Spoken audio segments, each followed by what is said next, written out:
시간 천년왕국이란 무엇인가에 대해서 말씀을 나누겠습니다. 천년왕국이란 말은 숫자 1000을 의미하는 라틴어 밀레와 1년을 의미하는 에너스라는 단어에서 유래하였습니다. 천년왕국은 훗날 오게 될 하나님의 나라, 즉 새하늘과 새 땅과 새 예루살렘을 의미하는 영원한 세상으로 들어가기 전 그리스도께서 이 땅에 재림하셔서 1000년 동안 하늘의 권능을 가지고 다스리는 왕국을 말합니다. 이처럼 그리스도께서 1000년 동안 지상 왕국을 다스리기 위해서는 1000년 왕국이 도래하기 전에 오셔야 된다는 것을 내포하기도 합니다.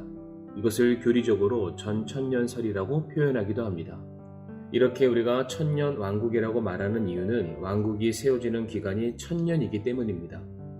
계시록 20장 2절부터 7절까지 말씀을 보게 되면 1000년이라는 기간에 대해서 6번이나 반복하여 언급을 하고 있습니다.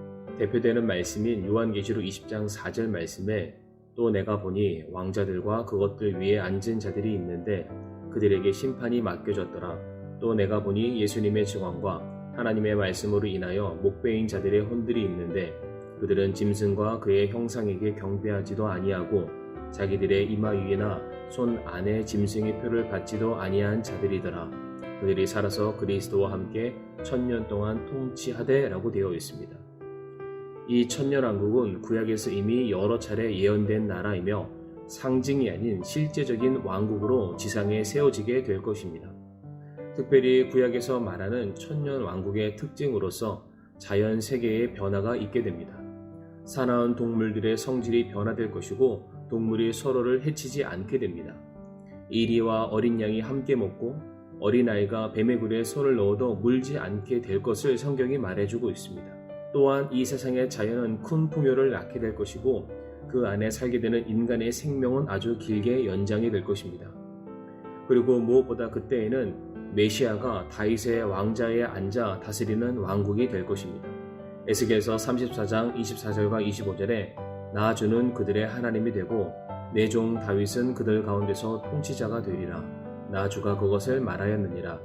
또 내가 그들과 화평의 언약을 맺고 악한 짐승들이 그 땅에서 그치게 하리니 그들이 광야에서 안전히 거하며 숲풀 가운데서 잠을 자리라 라고 되어 있습니다. 그리고 이 왕국이 세워지게 될 위치는 예루살렘이 될 것입니다. 스가랴 8장 3절에 주가 이같이 말하노라. 내가 시온으로 돌아왔은즉 예루살렘 한가운데 거하리니 예루살렘은 진리의 도시라 불리고 만근의 주에서는 거룩한 산이라 불리리라. 바로 이때에 주님께서는 온 세상을 다스리시고 모든 열방이 주님께 나와 경배하는 그날이 될 것입니다. 신약에서도 대환란의 시기가 끝나고 난 이후에 그리스도께서 왕이 되셔서 온 세상을 다스리게 될 것을 기록하고 있습니다. 계시록 11장 15절에 일곱째 천사가 나팔을 불매 하늘에 큰 음성들이 있어 이르되 이 세상의 왕국들이 우리 주와 그분의 그리스도의 왕국들이 되었고 그분께서 영원 무궁토록 통치하시리로다 라고 되어 있습니다. 천년왕국이 시작될 때에는 사탄이 결박되어서 1000년 동안 무적행에 갇히게 될 것입니다. 그리고 구원받은 성도들과 함께 주님께서 다스리시는 나라가 시작이 될 것입니다. 이와 같은 천년왕국이 세워지게 되는 목적은 다음과 같습니다.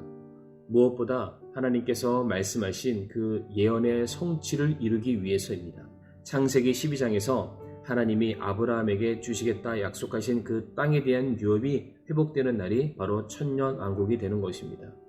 또한 다윗에게 약속하신 그의 왕국이 영원할 것과 그의 왕좌가 영원히 굳게 서게 될 것에 대한 성취가 이루어지는 날이 바로 천년왕국이기도 합니다. 사무엘하 7장 12절에서 13절에 내 날들이 차서 내가 내 조상들과 함께 잘 때에 내가 내 뱃속에서 나올 자 곧 내 뒤를 이을 내 씨를 세우고 그의 왕국을 굳게 세우리니 그는 내 이름을 위해 집을 건축할 것이요 나는 그의 왕국의 왕좌를 영원토록 굳게 세우리라. 예수님께서도 공생의 사역 기간 중 그가 다시 오심에 대해서 재림에 대해서 말씀하실 때에 그의 왕국을 세우기 위해서라고 말씀하셨습니다. 그렇기 때문에 제자들 역시 그 왕국의 건설을 고대하고 기다렸던 것입니다. 그리고 이때가 되면은 원래 하나님께서 만드시고자 했던 마치 에덴 동산과 같은 그런 창조의 시대로 회복이 될 것입니다. 로마서 8장 19절에서 21절에 창조물이 간절히 기대하며 기다리는 바는 하나님의 아들들이 나타나는 것이니라. 창조물이 헛된 것에 복종하게 된 것은 자진해서 된 것이 아니요 소망 중에 바로 그것을 복종하게 하신 분으로 인한 것이니, 이는 창조물 자신도 썩음의 속박에서 해방되어 하나님의 자녀들의 영광스러운 자유에 이를 것이기 때문이라 라고 되어 있습니다. 마지막으로 천년왕국이 이루어지게 되는 목적 중에 하나는 이제 믿는 자들을 영화롭게 하시고 그들의 믿음과 그들의 신앙의 희생에 대한 보상을 주시기 위해서입니다. 마태복음 16장 27절 말씀에 사람의 아들이 자기 아버지의 영광 중에 자기 천사들과 함께 올 것이요 그때에 그가 각 사람에게 그의 행위대로 갚아주리라.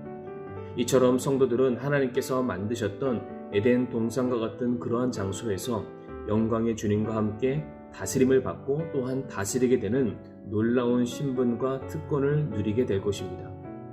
지금껏 성경에 기록되었었던 수많은 믿음의 성도들이 그날을 고대하며 인내함으로써 신앙의 경주를 감당해 왔습니다.